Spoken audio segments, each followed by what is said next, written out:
Historical report লাগে, socio' economic report লাগে, সেইবোৰ লৈ ট্ৰাইবেল এফেয়াৰ্ছ মিনিষ্ট্ৰীয়ে কৈছিলে যে জনজাতিকৰণৰ বিষয়টো তেওঁলোকে চোৱা চিতা কৰিব। আমাৰো মূল কথাটো হ'ল যে 6 জনগোষ্ঠীৰ জনজাতিকৰণ দিব লাগে।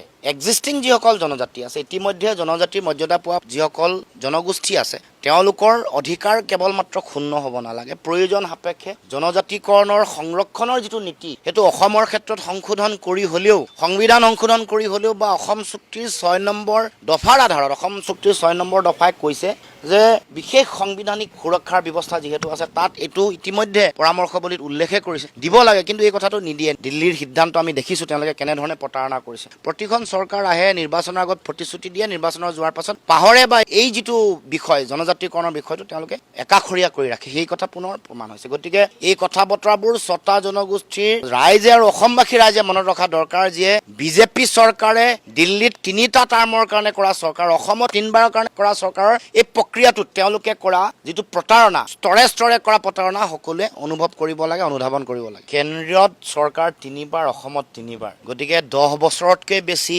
12-13 বছৰ কেন্দ্ৰতো চৰকাৰ চলাইছে। আৰু 2014 চনত প্ৰথমবাৰ বিজেপি চৰকাৰ অহাৰ সময়তে 6 জনগোষ্ঠীৰ জনজাতিকৰণৰ বিষয়টো মূল বিষয় আছে। যেতিয়া বাৰে বাৰে ঠগিছে, এইটো এটা ললিপপ, নিৰ্বাচন আহিলে নিৰ্বাচনী এটা ইছ্যু। নিৰ্বাচন অহাৰ লগে লগে 6টা জনগোষ্ঠীৰ ভোটবোৰ যাতে পাব পাৰে, আকৰ্ষিত কৰিব পাৰে, তাৰ কাৰণে তেওঁলোকে নিৰ্বাচনৰ সময়ত বিভিন্ন ধৰণৰ আলোচনা কৰি দেখুৱাই, বিভিন্ন প্ৰতিশ্ৰুতি দিয়ে। কিন্তু তাৰ পাছত নিৰ্বাচন যোৱাৰ পাছতে এনেকুৱা পৰিৱেশ প্ৰতিবাৰে হয়। অসমৰ ৰাইজে বা 6টা জনগোষ্ঠীৰ জনগণে এই কথা হয়তো পাহৰি যোৱা নাই। মই ভাবোঁ দেশৰ প্ৰধানমন্ত্ৰী 3বাৰ হ'ল, কিন্তু এই বিষয়টো নিষ্পত্তি নহ'ল। তেওঁলোকৰ ট্ৰাইবেল এফেয়াৰ্ছ মিনিষ্ট্ৰীয়ে মাতি আলোচনাও নকৰিলে। বিভিন্ন ৰিপৰ্ট আগৰ চৰকাৰ দিনত লৈছিলে, বিজেপি চৰকাৰ নহাৰ আগতে ৰিপৰ্ট লৈছিলে। এই ৰিপৰ্টবোৰো যিটো কাৰ্যকৰিতা, বিশেষকৈ হিষ্টৰিকেল ৰিপৰ্ট লাগে, ছ'চিঅ' ইকনমিক ৰিপৰ্ট লাগে, সেইবোৰ লৈ ট্ৰাইবেল এফেয়াৰ্ছ মিনিষ্ট্ৰীয়ে কৈছিলে যে জনজাতিকৰণৰ বিষয়টো তেওঁলোকে চোৱা চিতা কৰিব। আমাৰো মূল কথাটো হ'ল যে 6 জনগোষ্ঠীৰ জনজাতিকৰণ দিব লাগে।